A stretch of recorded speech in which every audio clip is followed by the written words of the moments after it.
صورت نہ کم ہو۔ قسم کی کثرت سے بچنا چاہیے، چونکہ اس مضمون کے اوپر ہماری علمی نظر نہیں ہے۔ بچپن سے قسم قسم قسم قسم، یہ قسم کھا رہا ہے وہ قسم کھا رہا ہے۔ قسم ہے کیا، ایک کی اقسام کیا ہے، کیا قسم ہے کیا قسم نہیں ہے، کون سی قسم گناہ، کون سی قسم کھانے کی ممانعت ہے، کس قسم کے کھانے کی اجازت ہے، کس قسم کا کفارہ ہے، کس قسم کا کفارہ نہیں ہے، کون سی قسم پوری نہ کرنے سے گناہ ہوتا ہے نہیں ہوتا، اس کی طرف ہماری توجہ نہیں ہے، کیونکہ اس کا علم ہی سیکھا نا، اور علم سیکھنے کے لیے بدقسمتی سے ہمارے پاس وقت نہیں ہے۔ علم دین میں مراد لوں گا، ورنہ تو تعلیم حاصل کرنے کے لیے تو وقت ہی وقت ہے۔ دیکھیے تو 20-22 سال تک تو پڑھ ہی رہا ہوتا ہے جس کو موقع ملتا ہے، مگر یہاں علم دین میں مراد لے رہا ہوں، اور علم دین ہی یہاں مراد ہے جس کی فضیلتیں قرآن و حدیث میں بیان کی گئی ہیں کہ علم دین۔ اور یہ جو موضوع قسم، یہ علم دین کے جو ابواب ہے اس میں بہت اہم ترین موضوع ہے، جس کی طرف ہماری توجہ نہیں ہے۔ اللہ تعالیٰ کی کرو رحمت و امیر اہل سنت پر، جنہوں نے بڑی عرق ریزی کے ساتھ یہ مواد جمع کیا، اور قسم اور سسٹم اس پورے کو لے کر ایک جگہ پر جمع کر دیا، اور ہمیں دے دیے کہ اب تو پڑھ تو لو یار، اب پڑھ تو لو یار۔ یعنی ہمیں شاید یہ قسم کا موضوع پڑھنے میں زیادہ دیر نہ لگے، تھوڑی دیر میں چند منٹوں میں اگر ہم اس کو پڑھیں تو ہم پڑھ لیں گے، لیکن میرا گمان غالب ہے، بلکہ یہ یقین کی حد تک عرض کر رہا ہوں، اس کو لکھنے میں کئی دن لگیں، کئی ایام اس کے جمع کرنے میں، پڑھنے میں، اس کو ترتیب دینے میں، اور اس میں اپنے تجربات لکھنے میں، پھر اس کے دیگر جو معاملات ہیں اس کو کرنے میں لگے، اور ایک یہ تحریری گلدستہ قسم کے عنوان پر نیکی کی دعوت کی کتاب ہمیں دیا گیا، اور دعوت دی گئی ہے کہ اس کو پڑھ تو لو، پڑھنے سے تمہاری قبر و آخرت کا بھلا ہے، دنیا اور آخرت کا بھلا ہے۔ مگر وہ ہے نا کہ تیری وحشتوں پہ اے دل مجھے کیوں نہ آر آئے، تیری وحشتوں پہ اے دل مجھے کیوں نہ آر آئے، تو اسی سے دور بھاگے، تو انہی سے دور بھاگے جسے تجھ پہ پیارا۔ ایک کاش ہمیں مطالعہ کرنے کا ذوق نصیب ہو۔ قسم کی 3 اقسام جو بڑی اہم ترین اقسام ہیں وہ بیان کرنے جا رہا ہوں، جسے امیر اہل سنت نے فتاوی عالمگیری کے حوالے سے نقل کیا ہے۔ لغو یہ ہے کہ کسی گزرے ہوئے یا موجودہ امر یعنی معاملے پر اپنے خیال میں یعنی غلط فہمی کی وجہ سے صحیح جان کر قسم کھائے، اور در حقیقت وہ بات اس کے خلاف یعنی الٹ ہو۔ مثلا کسی نے قسم کھائی اللہ عز و جل کی قسم زید گھر پر نہیں ہے، اور اس کی معلومات میں یہی تھا کہ زید گھر پر نہیں ہے، اور اس نے اپنے گمان میں سچی قسم کھائی تھی، مگر حقیقت میں زید گھر پر تھا، حقیقت میں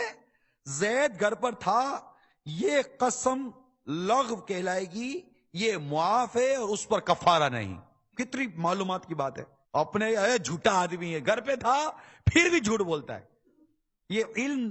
کیونکہ ہر ایک کو علم نہیں ہے نا، تو اب میں نے کہا یار وہ گھر پر نہیں ہے، میں نے اپنی معلومات کے مطابق صحیح بات کہ اب گھر پر نکل آیا، تو اپنے بولے کہ جھوٹا، اب سننے والا اس بولنے والے کے اوپر کتنی تہمتیں باندھے گا، کتنی بدگمانیاں کرے گا، اس کی کتنی بہتان تراشی کرے گا، اس کے لیے کیسے کیسے گمان کرے گا، یہ تو بھی الگ گناہوں کا سلسلہ ہے،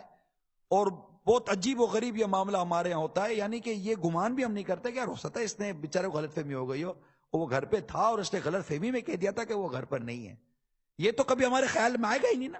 اس طرح تو کبھی ہماری سوچ جائے گی نہیں کہ کسی مسلمان کے لیے ہم کو اچھا گمان قائم کریں، حسن ظن قائم کریں کہ یار ٹھیک ہے یہ جو کہہ رہا ہے اس کو یاد نہیں ہے،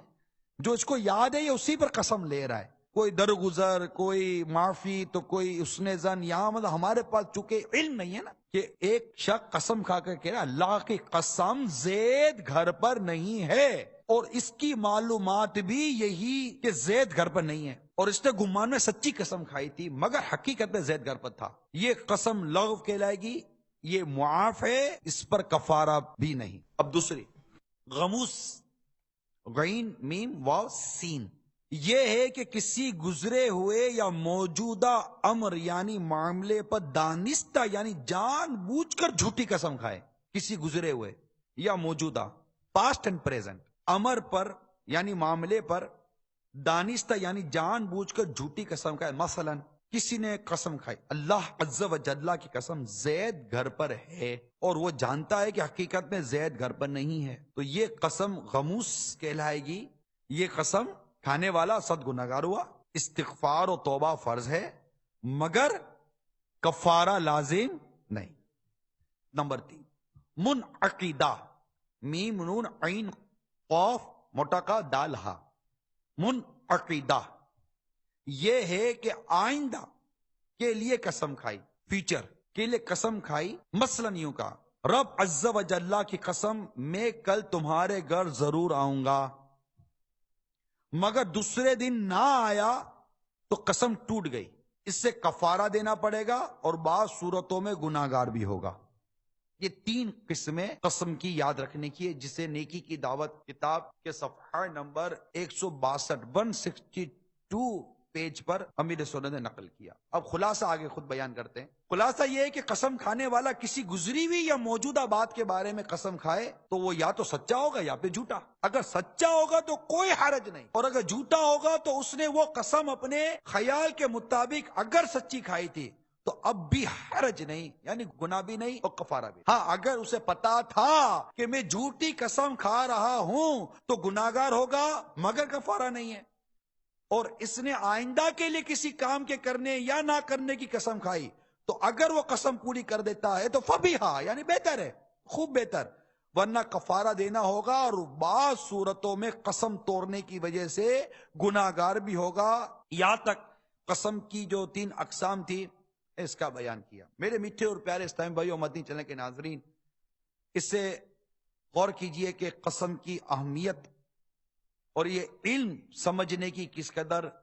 ہم سب کو حاجت ہے. میرے آثار کا صدقہ الہی میرا جذبہ کسی صورت نہ کم ہو